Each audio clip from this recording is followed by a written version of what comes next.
Good morning friends. তো আমরা এখন যাচ্ছি বাবুর স্কুলে, বাবুকে ছাড়তে। তোমরা ভিডিওটা শেষ পর্যন্ত থাকো, ভিডিওটা বেশ মজার হতে চলেছে। তো গাইজ দেখো সকালের এই সুন্দর ভিউটা, চারিদিকে কুয়াশাতে ভর্তি। রাস্তায় প্রত্যেকটা মানুষ কিন্তু নিজের নিজের গন্তব্যে পৌঁছানোর জন্য ব্যস্ত। কেউ কেউ ধরে যাচ্ছে স্কুলে, কেউ কেউ যাচ্ছে আবার অফিসে, বা কেউ কেউ যাচ্ছে আবার দিনমজুরে কাজ করতে। আমারও মনে পড়ে আমি যখন আনম্যারিড ছিলাম তখন ঠিক এই টাইমে শীতে কুয়াশাময় সকালে আমরাও স্কুলে যেতাম বা পড়তে যেতাম। সত্যি সেই দিনগুলো খুব মিস করি আমি।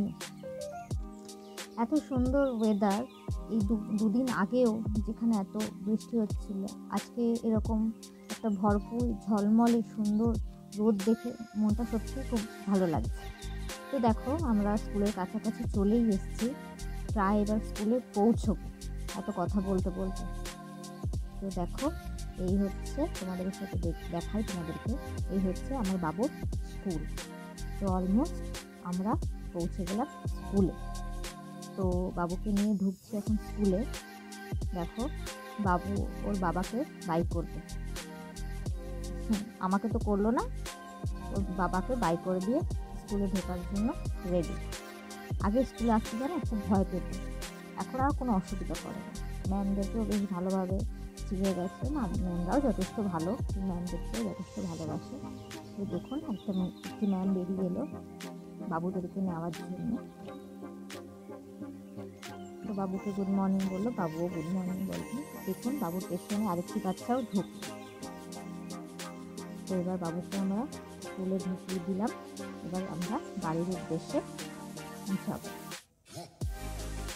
এখানে সবাই গার্জেনরা বসে থাকে, আগে বসে থাকতো অবশ্য, এখন আর অনেক বাচ্চারাই অ্যাডজাস্ট হয়ে গেছে স্কুলে, তো সেই কারণের জন্য এখন আর গার্জেনরা কিন্তু বসে না। তো আমরাও যথারীতি বাবুকে স্কুলে ছেড়ে দিয়ে এবার আমরা যাব বাড়ি।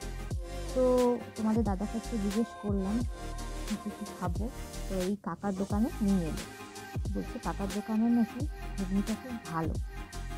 তো দেখাই যাক, এই হচ্ছে সেই কাকা যিনি ঘুগনি, চপ, ছাতু সবই মোটামুটি বিক্রি করেন সকালে, আর এনার খাওয়াটা খুব ভালো। তো আমরা এখান থেকে ঘুগনি কিনে পুনরায় বাড়ির দিকে রওনা হলাম। তো এই সময় দুজনে ঝগড়া করছিলাম যে কে গাড়ি চালাবো করে। তো আমাকে গাড়ি চালাতে দিচ্ছে না তোমাদের দাদা। তো আমি বললাম তাহলে আমি বসে বসে ভিডিওই করি, কী করবো আর। দেখো যে রাস্তাটা বন্ধুরা দারুণ লাগছে, কিন্তু আমি তোমাদের কেমন লাগছে তোমরা কিন্তু সেটা কমেন্ট বক্সে অবশ্যই কমেন্ট করে জানাবে আমাদের।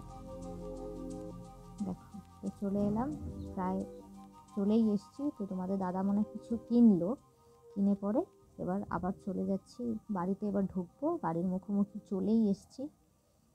তো এবার বাড়িতে ঢোকার পালা। বাবুকে ছেড়ে দিয়ে স্কুলে ছেড়ে দিয়ে এসে না অনেকটা রিল্যাক্স লাগে, কেননা মেয়েটা দুদিন ধরে স্কুলে যেতে পারেনি, শরীরটা খারাপের জন্য আজকে পাঠালাম স্কুলে। তো বাড়িতে থাকলে দুষ্টুমি তো করে, ওর পেছনে কাউকে না কাউকে একটা লাগে জানো তো।